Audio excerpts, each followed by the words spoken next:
কখনো কি ভেবে দেখেছেন আজ থেকে ৪,৫০০ বছর আগে যখন কোনো উন্নত প্রযুক্তি ছিল না, কোনো সঠিক যোগাযোগ ব্যবস্থা ছিল না, এমনকি পৃথিবীর সর্বশ্রেষ্ঠ প্রাণী মানুষও ঠিকভাবে বিবর্তিতও হয়ে পারেনি, সেরকম একটা সময় সিন্ধু নদীর তীরে বসবাসকারী মানুষেরা কিভাবে এতটা অ্যাডভান্স সিভিলাইজেশন গড়ে তুলেছিল।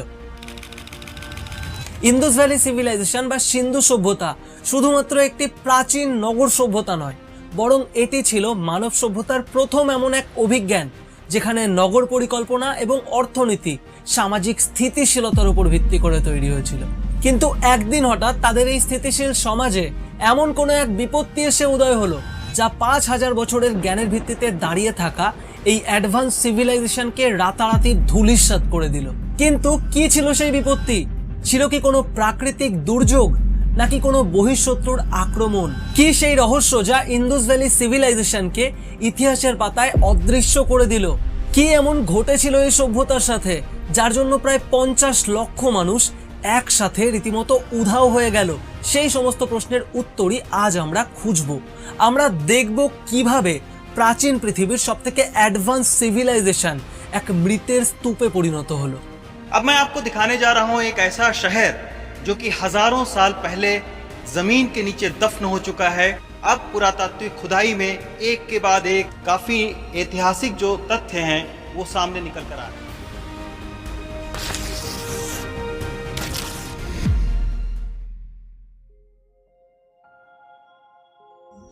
সময়টা ছিল 2500 BC।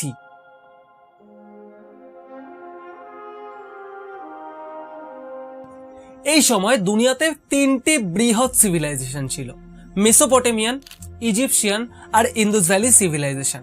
কিন্তু মেসোপটেমিয়ান আর ইজিপশিয়ান সিভিলাইজেশনের তুলনায় এই ইন্দুস ভ্যালি সিভিলাইজেশন অনেকটা বৃহৎ অঞ্চল জুড়ে বিস্তৃত ছিল। 1921 সালে দয়ারাম সাহানি হরপ্পা অঞ্চলের খোঁজ করেন, আর 1922 সালে রাখালদাস বন্দ্যোপাধ্যায় এই ইন্দুস ভ্যালি সিভিলাইজেশনের সবথেকে বৃহৎ শহর মহেঞ্জোদারোর খোঁজ পান।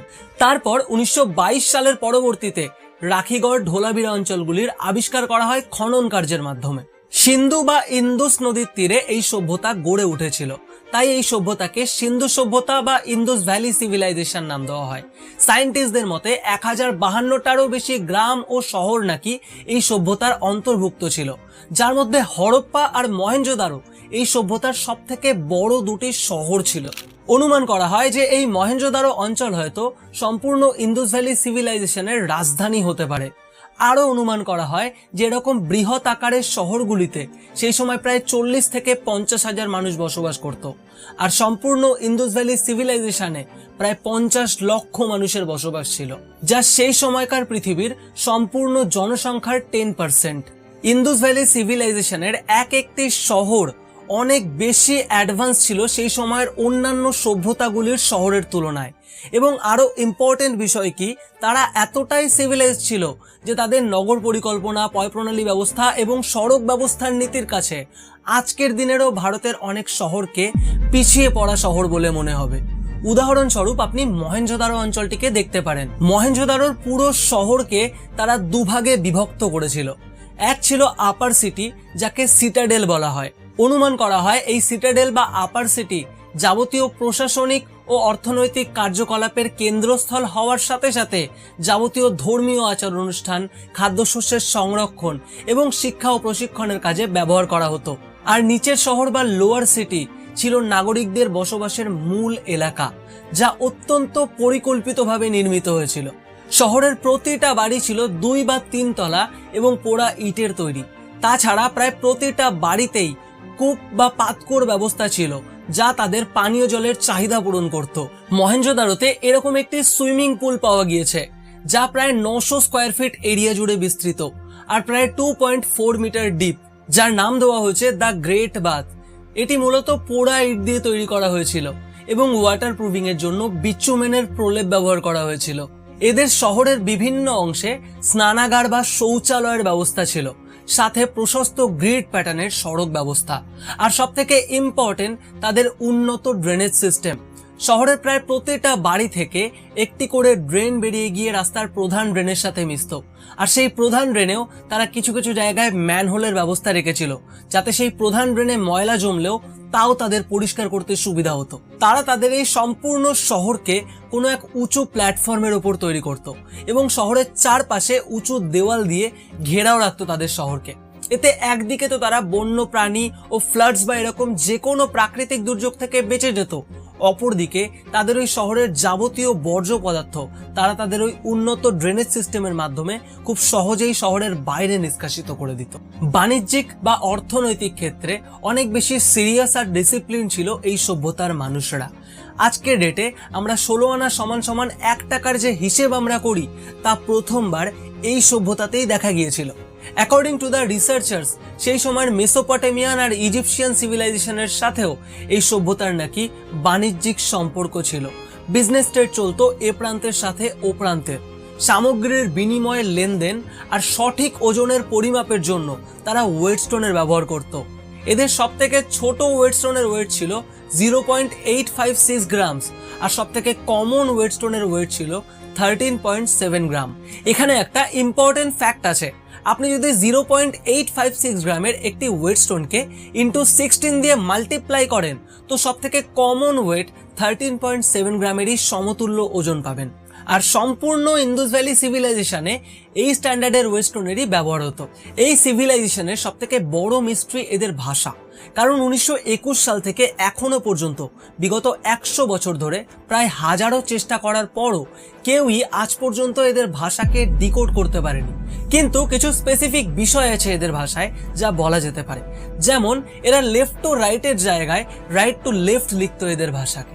উদ্ধারকৃত শিলগুলিতে দেখা গেছে নিচে কোনো প্রাণীর সিম্বল দিয়ে তারা উপরে এরকম কিছু অক্ষর লিখত। এরকম প্রায় 4000-এরও বেশি আর্টিফ্যাক্টস পাওয়া গেছে হরপ্পা, মহেঞ্জোদারো ও আরো বিভিন্ন সাইটে, যেখানে প্রায় 400+ অক্ষরকে আইডেন্টিফাই করেছেন সায়েন্টিস্টরা, কিন্তু কোনোভাবেই এদের ভাষাকে ডিকোড করা সম্ভব হয়নি। আর যেহেতু আমরা এদের ভাষাই জানি না, তাই এদের ধর্ম সম্পর্কে আন্দাজ করাও একটু কঠিন হয়ে যায়। বারবার খনন কার্যের পরেও এখানে কোনো মন্দির, মসজিদ বা গির্জার কোনো অস্তিত্বই পাওয়া যায়নি। এমনকি কোনো অস্ত্রশস্ত্র বা ভায়োলেন্সের বিশেষ কোনো নিদর্শনও দেখা যায়নি। যে জন্য একদল সায়েন্টিস্টরা দাবি করেন যে এই সভ্যতার মানুষেরা হয়তো ধর্মের দিক থেকে দূরত্ব বজায় রেখে চলতো। কিন্তু খনন কার্যের ফলে কোনো মন্দির বা মসজিদের চিহ্ন না পাওয়া গেলেও কিছু আর্টিফ্যাক্টের ওপর স্বস্তিক চিহ্নের দর্শন পাওয়া গেছে। তাছাড়া এই শিল, যেখানে একজন যোগ নিদ্রায় বসে থাকা ব্যক্তির চারপাশে কিছু প্রাণী সেই ব্যক্তিকে ঘিরে রয়েছে, তা বাদেও এখান থেকে উদ্ধারকৃত যোনি আর লিঙ্গ সিম্বল প্রাচীন সনাতন ধর্মের ইঙ্গিত দেয়। যে জন্য আর একদল বিজ্ঞানীরা এই সভ্যতাকে প্রাচীন সনাতন ধর্মের প্রাথমিক দিক বলে দাবি করেছেন। যে জন্য বিজ্ঞানীদের মধ্যে এই ধর্ম সম্পর্কে বিবাদও রয়েছে। এবার আসি সেই প্রশ্নে যার উত্তর পাওয়ার জন্য আপনি ভিডিওতে এত দূর পর্যন্ত এসেছেন। এই সভ্যতার ধ্বংসের কারণ কি? 1900 বিসি থেকে 1300 বিসির মধ্যে এই সভ্যতায় বিশাল বড় এক ডাউনফল আসে। ফলে শহরের মেনটেনেন্স বন্ধ হয়ে যায় এবং মানুষের জীবিকার উপর ভয়ানক সংকট আসে। অ্যাকর্ডিং টু দ্য আর্কিওলজিস্ট, কৃষি ও বাণিজ্য নির্ভর এই সভ্যতার উপর সবথেকে বড় বিপত্তি তখন আসে যখন জলবায়ুর পরিবর্তনের জন্য যে নদীর ওপর বেস করে এই সভ্যতা টিকে ছিল সেই নদী যখন শুকিয়ে যায়। সায়েন্টিস্টদের মতে এই নদী সরস্বতী নদী হতে পারে। একটা থিওরি অনুযায়ী হয়তো এই সরস্বতী নদী শুকিয়ে যাওয়ার পেছনেও এই সভ্যতার মানুষদেরই হাত ছিল। বলা হয়ে থাকে এই সভ্যতার মানুষরা ইটকে পুড়িয়ে ব্যবহার করতে গিয়ে এবং তাদের দৈনন্দিন জীবনে আগুনের ব্যবহার করতে গিয়ে তাদের পশু প্রাণীদের ঘাস ইত্যাদি খাইয়ে এই অঞ্চলের সমস্ত গ্রিনারি শেষ করে দেয়। ফলে বৃষ্টিপাত বন্ধ হয়ে গিয়ে এই অঞ্চলগুলি ইনহ্যাবিটেবল হয়ে যায়। আবার এর অপোজিট থিওরিও আছে, যেমন টেকটনিক প্লেটের পরিবর্তনের জন্য সেই সময় হয়তো নদীর গতিপথে কোনো পরিবর্তন এসেছিল, ফলে কৃষিকাজ বাজেভাবে ক্ষতিগ্রস্ত হয় এবং এই সভ্যতার মানুষেরা ক্রমে ভারতের পূর্বাঞ্চলে গিয়ে নতুন করে বসতি স্থাপন করতে শুরু করে। আরও একটি থিওরি অনুযায়ী বলা হয় যে এই সভ্যতার মানুষরা হয়তো কোনো বৈদেশিক আক্রমণের পাল্লায় পড়েছিল, আর সেখান থেকেই উঠে আসে the famous Aryan invasion theory. Actually 1926 সালে মহেঞ্জোদারোর একটি সাইটে একটি ঘরে একই সাথে 14টি স্কেলিটন পাওয়া যায়, যাদের কোনো কোনো অঙ্গে বিশেষ ক্ষতর চিহ্ন ছিল এবং কোনো কোনো স্কেলিটনের কিছু অঙ্গ ছিল না, যেখান থেকেই এই আরিয়ান ইনভেশন থিওরি ফেমাস হয়। কিন্তু এই থিওরিতে একটা লুপ হোল আছে। সম্পূর্ণ ইন্দুস ভ্যালি সিভিলাইজেশনে এখনো পর্যন্ত প্রায় 200-র কাছাকাছি স্কেলিটন পাওয়া গেছে। যদি আর্যদের আক্রমণই হবে তাহলে এতদিনে তো স্কেলিটন সংখ্যা অনেক বেশি হওয়ার কথা ছিল। যদিও এখনো পর্যন্ত এই সম্পূর্ণ ইন্দুস ভ্যালি সিভিলাইজেশনের মাত্র 10% এরিয়ায় ডিসকভার করা হয়েছে, কিন্তু সেই 10% এরিয়াতেও এমন কোনো সলিড প্রমাণ পাওয়া যায়নি যা আরিয়ান ইনভেশন থিওরিকে সত্যি প্রমাণিত করতে পারে। এই আরিয়ান ইনভেশন থিওরি আপনি আপই একটা অনেক বড় টপিক। যদি আপনাদের ডিমান্ড থাকে তো অন্য কোনো ভিডিওতে এই বিষয় নিয়ে ডিটেলসে আলোচনা করা যেতে পারে। আর শেষ থিওরি অনুযায়ী বলা হয় কোনো মহামারী বা ভাইরাল অ্যাটাক হয়তো এই সভ্যতাকে চিরতরে নাশ করে দিয়েছিল, ফলে বেঁচে যাওয়া এই সভ্যতার সাথে যুক্ত থাকা মানুষেরা এই অঞ্চল ছেড়ে দিয়ে অন্য জায়গায় গিয়ে নতুন করে নিজেদের বসতি স্থাপন করতে শুরু করে।